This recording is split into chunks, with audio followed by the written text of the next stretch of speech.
The air in the command center at Fort Harrison was as thick as mud, heavy with the smell of old coffee and nervous sweat.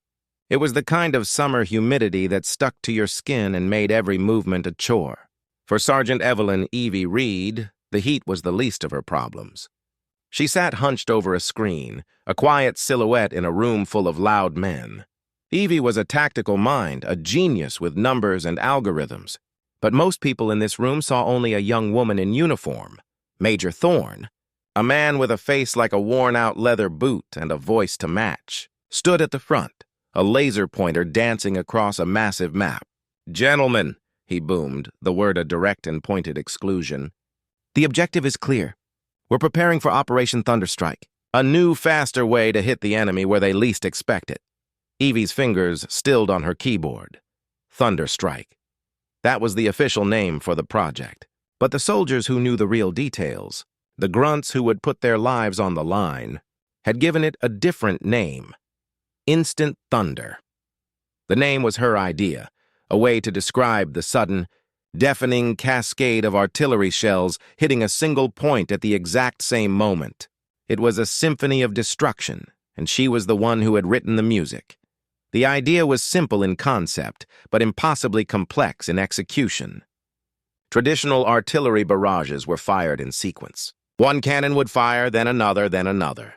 Evie's system, Instant Thunder, used a network of sensors, drones, and precise mathematical calculations to get multiple cannons from multiple locations to fire their shells on a staggered schedule. The timing was so perfect that all the shells would land at the target, not one after another, but all at once. The impact was not just a series of explosions, but a single overwhelming shockwave that could wipe out a wide area instantly. It was brilliant. It was revolutionary. And no one would ever know it was hers. Thorne continued his speech, his booming voice full of false authority. "I've been working on this with a small team. It's my solution to a problem we've faced for decades." He didn't look at Evie, not even once. His eyes swept over the grizzled colonels and the younger lieutenants, all of them nodding in approval. Evie felt a familiar hot ache in her chest.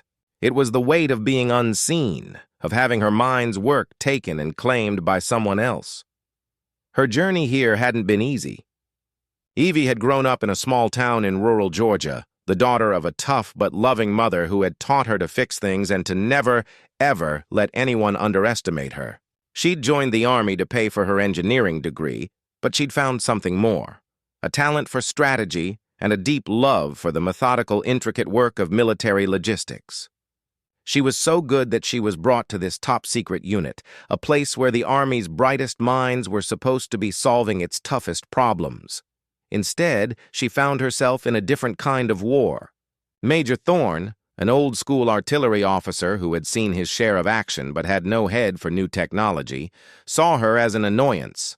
He'd never said it to her face, not exactly, but his actions spoke louder than words. He'd call her "little lady" in a mocking tone, or "the calculator" when she'd correct his flawed data.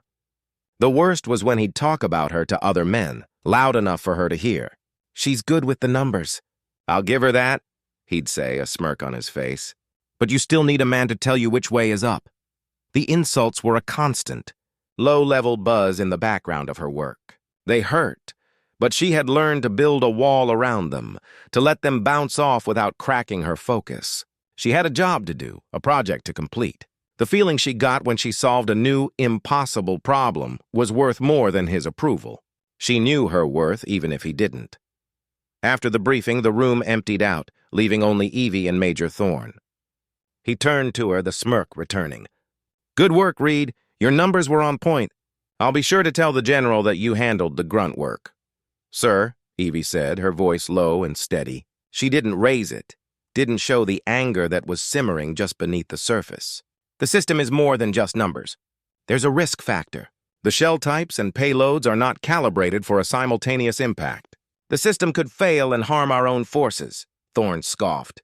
"Don't you worry your pretty little head about that. My team and I have handled it. We've got it covered." He patted the air condescendingly as if dismissing a small child. "You just stick to the math. Leave the important decisions to us." Evie took a deep breath. She had spent months, late nights and early mornings, building safety checks into the system. She had written pages of code and pages of notes on the very risks he was ignoring. His team was just a few junior officers who knew nothing about the intricate details of the program. They were his puppets, and she was the ghost in the machine. "Sir, the risk is real. I've detailed it in the attached—" "I'm done with you, Sergeant." He cut her off, his voice suddenly sharp with a cold finality. "Dismissed." She stood there for a moment, the injustice a bitter taste in her mouth. Her fists were clenched at her sides, but she didn't say another word.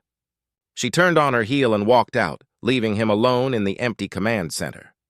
The air outside was just as hot, but a gust of wind caught her face, a small relief. Evie walked to the barracks, a quiet, simple place. She needed to be alone.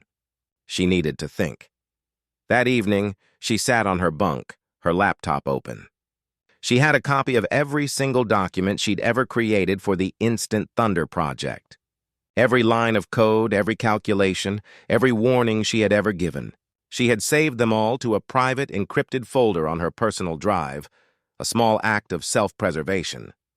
She didn't know if she'd ever need them, but a part of her, the part that had been told to be quiet and get in line for her entire career, knew this day would come. She opened the risk analysis document, the very one Thorne had dismissed. The words were a stark warning. Uncalibrated munitions in a synchronized barrage carry a 12% chance of catastrophic failure with a high probability of collateral damage to friendly forces. Recommendation: test multiple payload types separately before a full-scale exercise. She had tried to tell him. He had refused to listen. Evie felt a new kind of anger, not for herself, but for the men and women who would soon be a part of this exercise. They were putting their trust in Major Thorne, a man who cared more about his own reputation than their safety. He was a fraud, and she was the only one who truly knew the dangers he was inviting. She closed her laptop, the click a final note in the silent room. She couldn't just sit by and watch. She had to do something. The question was what? How could a simple sergeant with no rank or authority convince a general that his favorite officer was a dangerous liar? The walls of the military were built on rank and loyalty, and she had neither.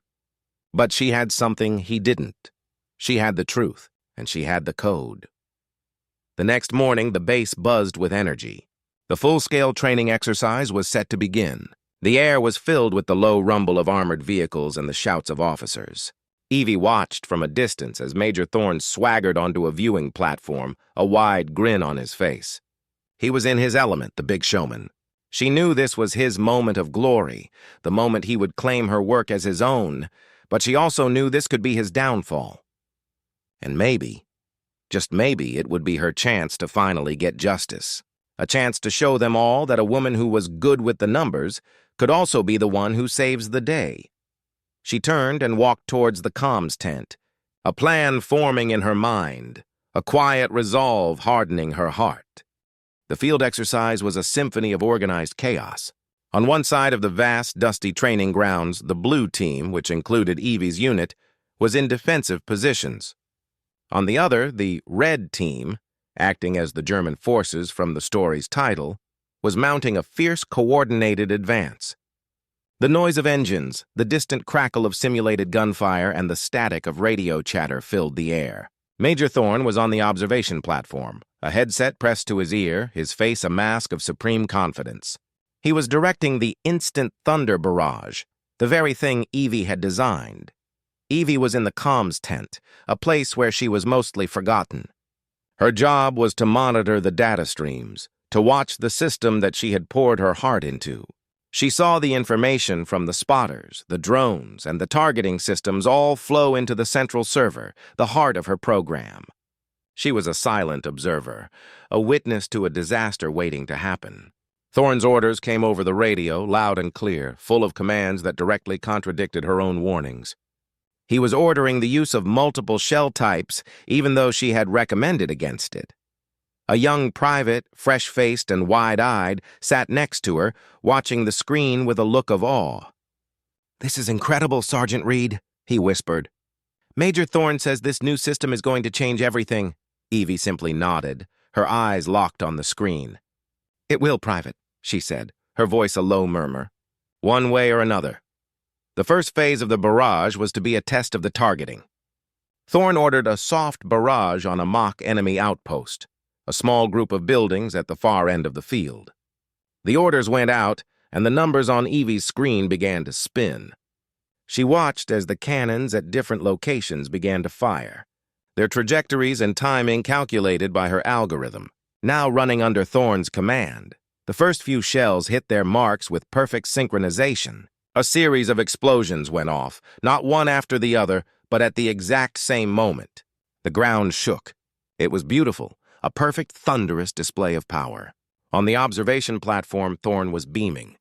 He took the microphone.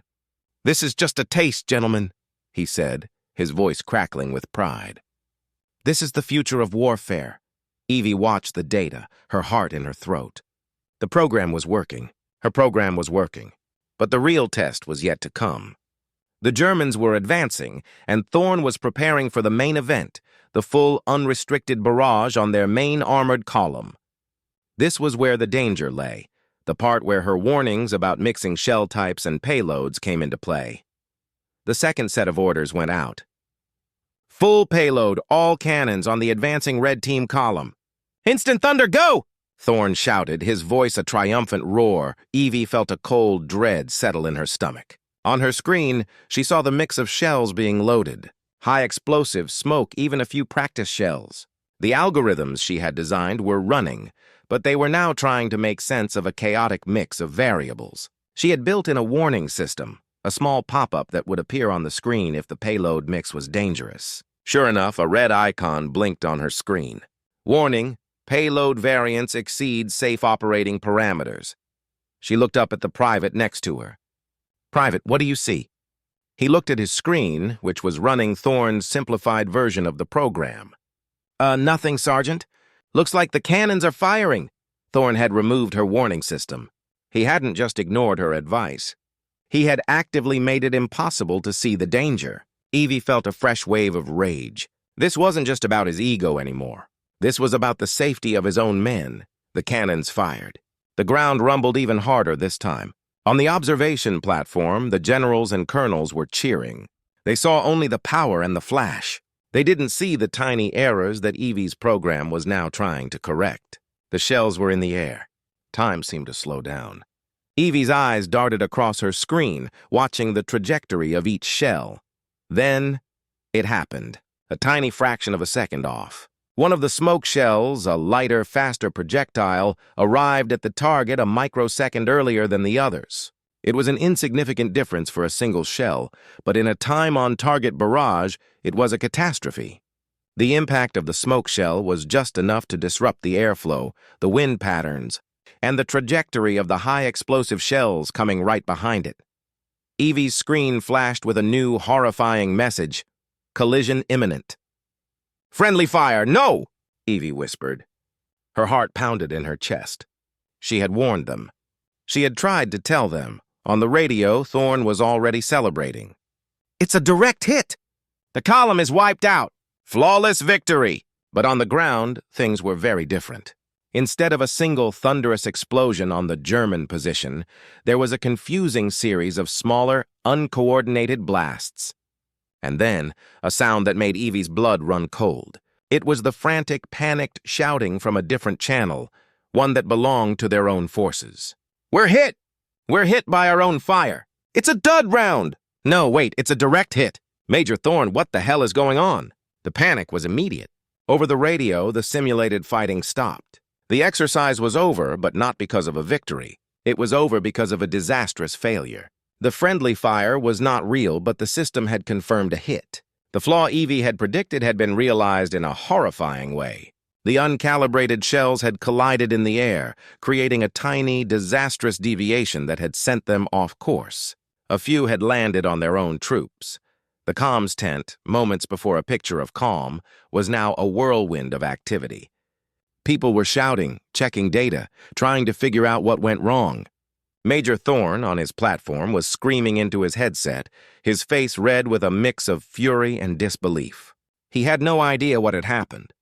He only knew that his moment of glory had turned into a public, catastrophic failure. Evie knew exactly what had happened. She knew why her warning system had been taken out, why Thorne had insisted on ignoring her, why her brilliance had been turned against the very people she was meant to protect. She looked at the young private next to her, his face pale with shock.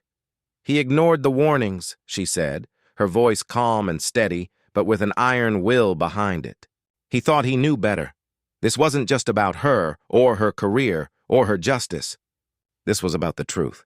And now, in the midst of this disaster, she saw her chance. She had the original code. She had the documents. She had the proof that Thorne had taken out her safety features. And now she had a disaster that proved her right. The journey to justice would not be a quiet one.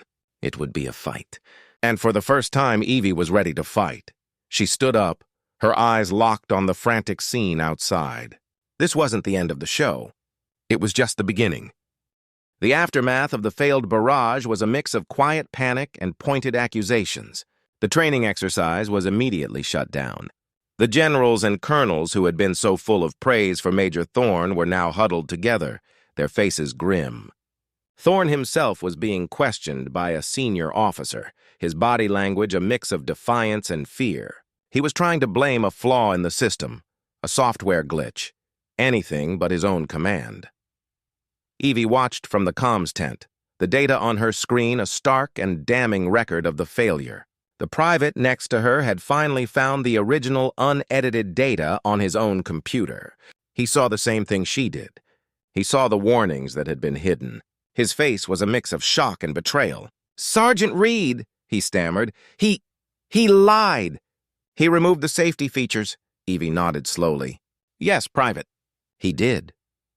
The general in charge of the exercise, a seasoned and respected man named General Miller, was on his way to the comms tent. He was known for being fair, for listening to his people, no matter their rank. Evie knew this was her only chance. As General Miller entered, the room went quiet. He was a man with kind eyes but a stern mouth, and he looked tired.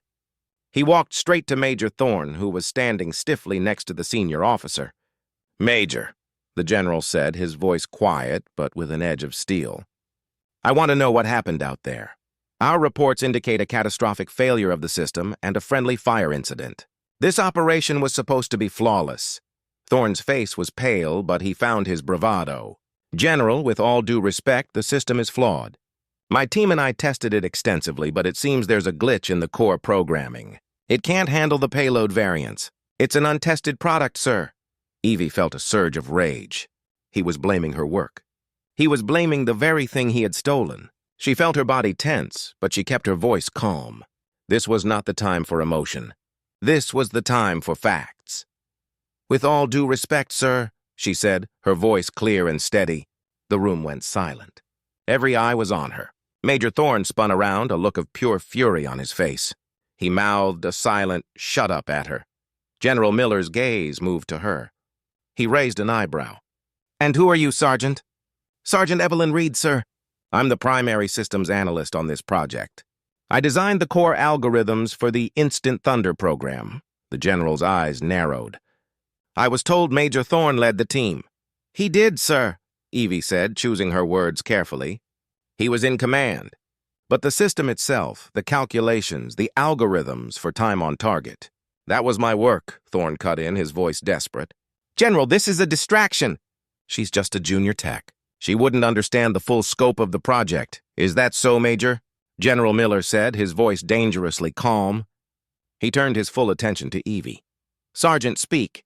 And be quick about it." Evie took a deep breath. She wasn't nervous.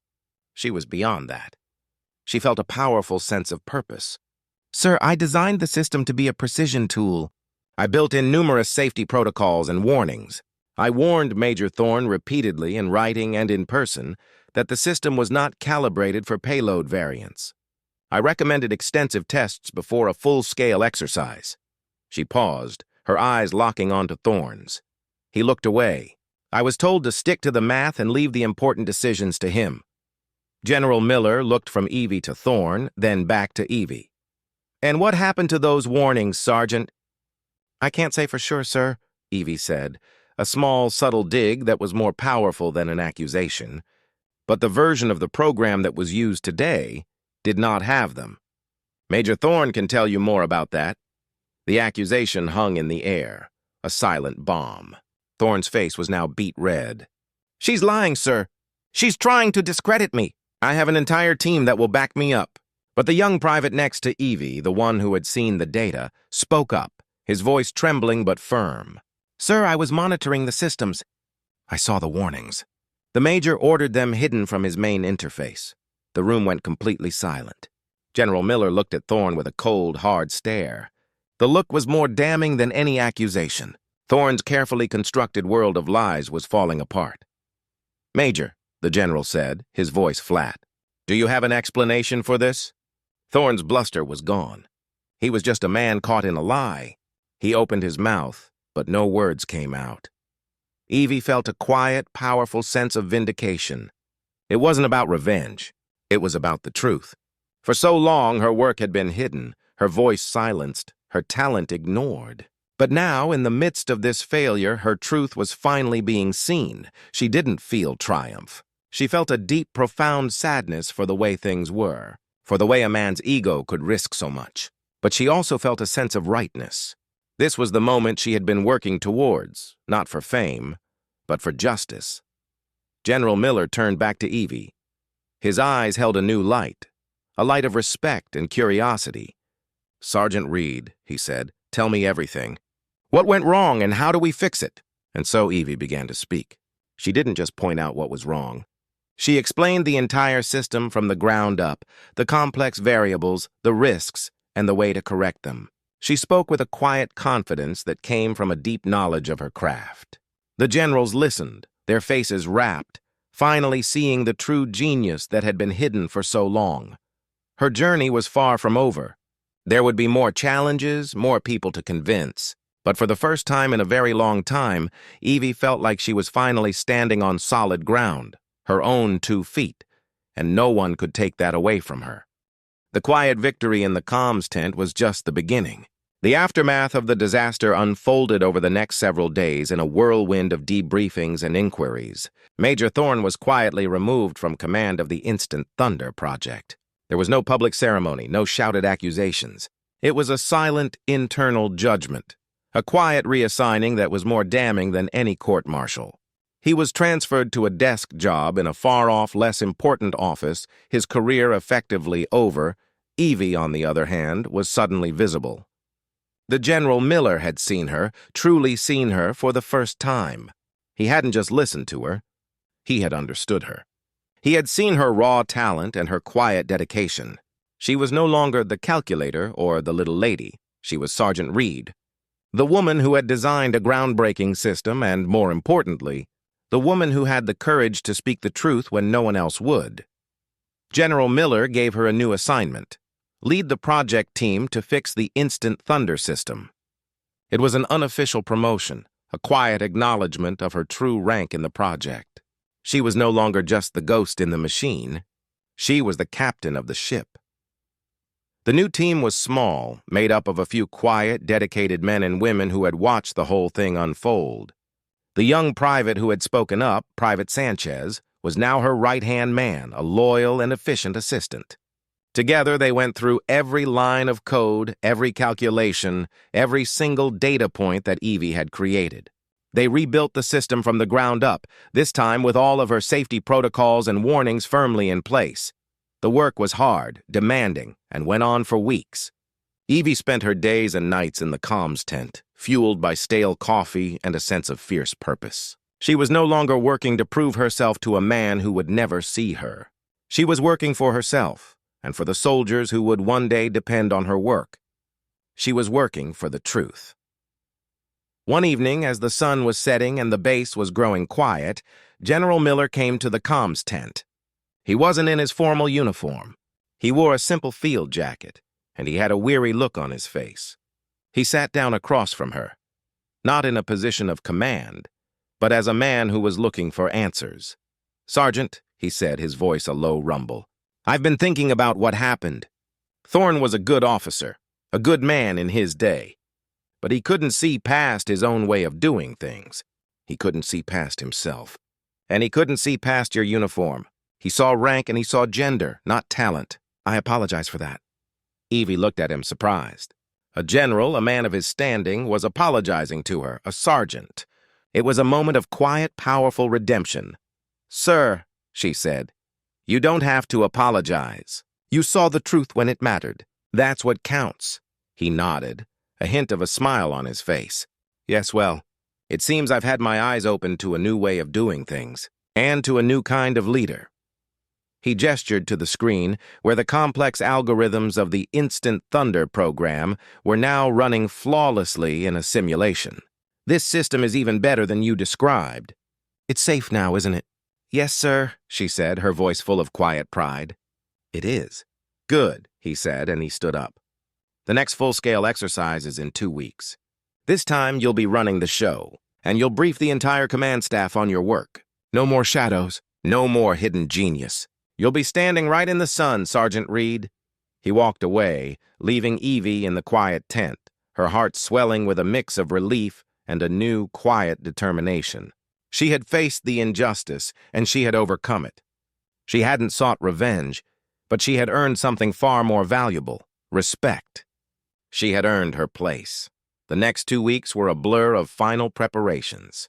Evie was in command, and the project was truly hers. She wasn't just a number cruncher anymore. She was a leader, a mentor to her small team. They respected her not because of her rank, but because of her knowledge, her work ethic, and her unyielding commitment to doing the right thing. The day of the new exercise arrived, and this time, things were different. Evie stood on the observation platform right next to General Miller. The same generals and colonels were there, but this time they weren't looking at Thorne. They were looking at her. She stood tall, her head held high, a quiet strength radiating from her. She took the microphone. Her voice was calm, clear, and confident. "Good morning, gentlemen," she said, her voice a stark contrast to Thorne's booming bravado. "Today you will be witnessing the true potential of the Instant Thunder system. We have made a number of corrections based on a rigorous analysis of the system's performance. Every safety protocol is in place. We are ready." The exercise began. The Germans were advancing again, just as before. Evie gave the command, her voice full of authority. The cannons fired. This time, the shells flew through the air in a perfect, synchronized arc, their trajectories flawless. They landed at the target, not with a series of smaller, scattered explosions, but with a single, overwhelming thunderclap that shook the very ground they were standing on. The generals cheered. The colonels applauded. The simulated armored column was, for all intents and purposes, completely wiped out. The friendly fire incident was a distant, forgotten memory. This was not just a successful exercise. It was a vindication. It was a demonstration of the power of truth, of quiet strength, and of a genius that had been hidden for too long.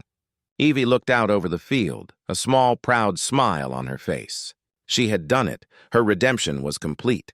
But the final, satisfying twist was still to come, and it was a twist that no one, not even Evie, could have ever expected. The final debriefing was held in the large, formal briefing room, a place of wood paneling and silent attention. Evie stood at the podium, a single spotlight on her. In front of her sat General Miller and the entire command staff. They weren't just listening. They were hanging on her every word. She explained the entire system, the flaw, the fix, and the new, improved safety protocols. She spoke with a clear, direct simplicity, avoiding any overly technical jargon. Her words were for an audience that needed to understand the concept, not the code. When she finished, the room was silent for a moment. Then General Miller stood up. He walked to the podium and placed a hand on her shoulder, a gesture of respect that transcended rank. "Sergeant Reed," he said, his voice loud enough for the entire room to hear. "What you have done here is nothing short of revolutionary. You took a system that was dangerous and made it safe. You took a failure and turned it into a victory. You are a credit to this uniform and to your country." A quiet round of applause began, then grew louder, a genuine show of respect from the most powerful men in the room. Evie felt a swell of emotion, a mix of pride, relief, and gratitude. This was the moment she had worked for. This was the justice she had earned. Thorne's quiet departure had been one thing, but this was a public, full-throated acknowledgement of her genius. That evening, after the ceremonies were over and the accolades had died down, Evie was back in her barracks, packing her gear. She had been given a new assignment. She was being promoted and transferred to a top-level research and development unit at the Pentagon, a place where her mind would be given the freedom it deserved. She was a true leader now, a master of her craft. As she was folding her uniform, there was a knock on the door. It was the young Private Sanchez. He looked nervous but determined. "Sergeant," he said, his eyes full of admiration. "I just wanted to say, thank you. You showed me what a true leader looks like." Evie smiled, a warm and genuine smile. "Thank you, Sanchez. You were brave to speak up. You did the right thing." "I learned it from you," he said simply. She looked at him and realized that this was a part of her victory, too. She hadn't just earned respect for herself. She had shown a young soldier what was possible, what was right. She had taught him that it was more important to stand for the truth than to follow a powerful lie. The next day, she said her goodbyes. As she was getting into the car that would take her away from Fort Harrison and toward her new life, she saw a familiar figure standing in the distance. It was Major Thorne. He was in a simple utility uniform, not his dress uniform. He had no one with him. He was standing alone, a small figure in a vast, empty field. He looked defeated. His head was down. He didn't look at her, not once. He just stood there, a ghost of his former self. Evie felt a small pang, not of triumph, but of simple human sadness. His legacy was gone. His reputation was in ruins, all because of his ego and his inability to see the truth. She knew in that moment that she had not just won a battle, she had earned her place in a better world, a world where talent, not arrogance, would rule the day. The car drove on, leaving Fort Harrison behind. Evie looked out the window, a quiet peace settling over her. She had been underestimated, she had suffered injustice, and she had paid a high price in emotional strength and sacrifice. But she had never given up. She had never stopped believing in her own worth, and then the final, surprising twist. As the car sped down the highway, she received a message on her secure phone. It was a new contact, a woman named General Bradley. The title of the message was Project Instant Thunder. The message itself was short and to the point. "Sergeant Reed, this is General Bradley. I've been following your work on the system. It's what we've been waiting for. We need to talk. Your work is a credit to our branch and a vital step forward. Welcome to the future. Call me." Evie looked at the message, a slow smile spreading across her face. The truth had not only set her free, it had given her a new name, a new purpose, and a new destiny. Her quiet revenge was not revenge at all. It was a testament to the power of a single, brilliant woman who had found her voice, a voice that was finally heard loud and clear.